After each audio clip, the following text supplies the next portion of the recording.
Perfectionism is the poison of profit. I've been reading this book called Blood, Sweat, and Pixels, and it's actually about game developers, and it goes on a journey of 10 different games that came out and talks about how the game process evolved when it came to developing the game, marketing the game, and actually launching it. And it talks about the different successes that each of these games had based on, or not based on, but it was showing the development journey, right? How the game went from idea to launch, and then what happened after the launch. And I learned a few interesting things, right?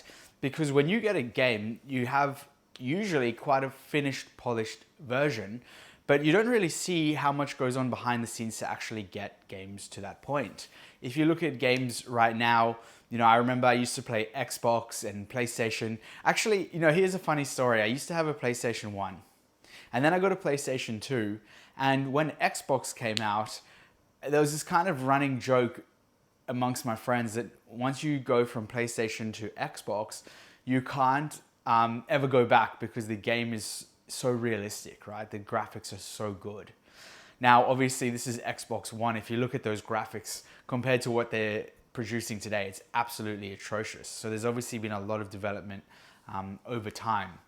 And some interesting things that I learned from this book, I'm not even finished it, I'm probably about halfway through, is a few things. Well, the first thing I want to talk about is games when they come out, oftentimes it was talking about pre-selling and generating hype. So one of the games was launched through Kickstarter, and I think they raised like around $5 million to produce the game. And it talked about the process in doing that. Other games, it talked about the solo developer. I think he might have had a team around him in the end, but he essentially built hype through a blog. And it took a couple years, I think maybe 4 years to release the game. And over that time, he was blogging and generating hype. And he didn't really, it doesn't sound like he really knew what he was doing when it came to generating hype, but people started following the journey. And when he launched it, he didn't even know if it would be a success. Well, he did like $12 million in the first month or something crazy like that. And then there's another example where they launch games with series. So Halo, Halo 2, Halo 3, Call of Duty 1, 2, 3, 4, and all the way to infinity, because they just keep rolling them out. And they do that by keep building on the audience, and the audience gets excited for a new release. So that was something interesting, pre-selling, and I've seen that in business too. I think the best businesses are those, or maybe not the best, I don't want to say the best, but I'd say the ones with higher chances of success are those that pre-sell. So start selling the product before it's actually ready. And the reason this is a good thing to do is you can see what the demand is like, and you can see if people actually want to buy your product or your service, right? Whereas a big mistake a lot of people make is they spend all this time developing the product, researching the product, finding manufacturers, etc., right? Everything that goes into the product, the design, everything like that. And then they launch it, and what happens when they launch? Well, sometimes no one wants what they've been creating. Whereas if you pre-sell, you know the demand up front, you know if it's an outlier product, you know if it's going to perform well. So thought it was interesting that they do that in the gaming industry too.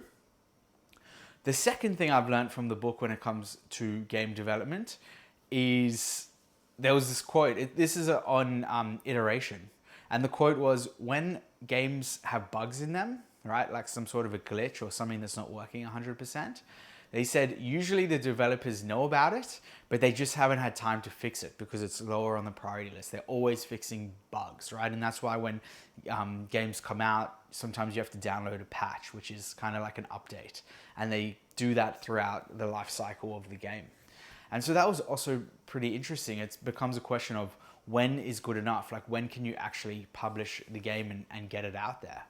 And the same goes, and so what they do is they put it out to the market, and then they get feedback from the market, and the feedback they get from the market, they iterate the game and bring out updates. So it becomes a question of when is good enough to actually launch. And I think it sounds like game developers, working under a strict deadline and timeline, have a strong understanding of when is good enough. Actually, the actual developers and designers, they want everything perfect, but the manufacturers of the game, like the managers that are overseeing everyone, they call it shipping it. They just say ship it. So when something is good enough to go out to launch, they say ship it, right? Ship it. So I think that's a pretty interesting concept, and the idea is basically publishing your work before it's 100% ready, and then what you do after that is you make iterations of it. So let's say it's like the iPhone, right? The iPhone we have in 2024, whatever we're up to, iPhone 15 or 16. If Apple was trying to make the iPhone we have today, they never would have released the iPhone, right? Because they didn't have the technology to get there. So what did Apple do?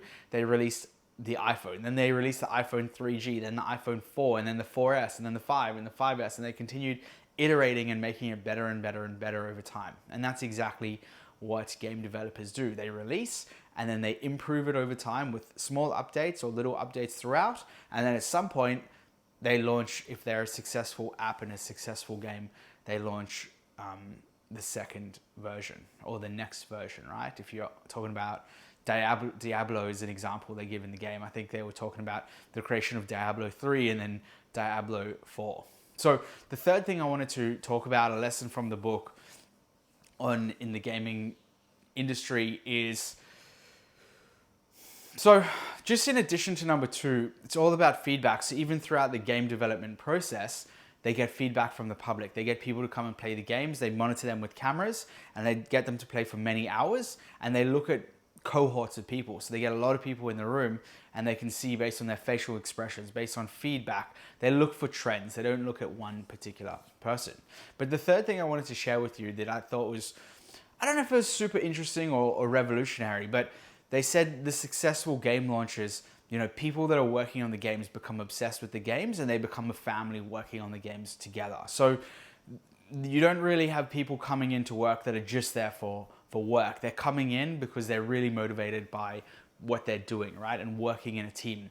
And they were saying how everyone on the team is friends. I'm sure there's, a lot of fights and things that happen as well.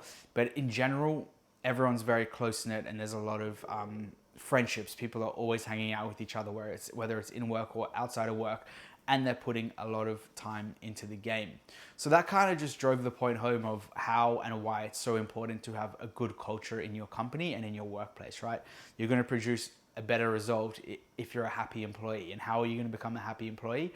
By, number one, loving what you do, which game developers seem to do, probably not all of them.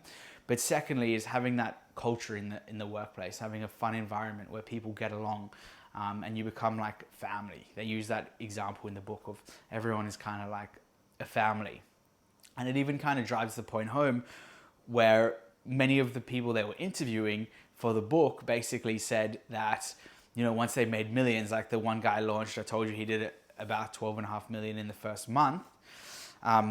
He didn't change his lifestyle. He still drove a car which had a broken door. He never upgraded it. He said, yeah, maybe I will buy a property one day, but he never really changed his lifestyle, even though he had millions in the bank account, right? And that came across in multiple different stories where they kind of were in it for the game development and the outcome and the process of building the game, and they weren't as in it for the money, the paycheck at the end of the day, which I think is what you need if you're going to be putting in these big work weeks and really refining a product over time that you're proud of, right? And you're going to be working in this stressful, deadline-driven, high-pressure environment where you have the whole world pretty much looking at your game and criticizing it when it comes out. So that's some lessons from this book. I think the main takeaway for me is knowing when to publish, knowing when to put out your work, and knowing when you need to continue working and refining on it. And I guess the main thing is the work you put out isn't final. You can keep iterating on it over time. And the other big point for me was pre-launch. So generate hype and buzz and try to sell your product before you even launch it. And that way you're going to ensure you know market demand and you can kind of know what to expect. So if you enjoyed this, hit a thumbs up. If you play video games yourself, let me know in the comments what video games you play. And also let me know, is there a particular project or something you've been working on where you've been trying to make it too perfect and you haven't actually launched it?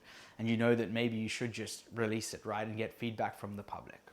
And of course, as always, hit that subscribe button and I will see you next time. We've got some awesome content coming soon. So see you there.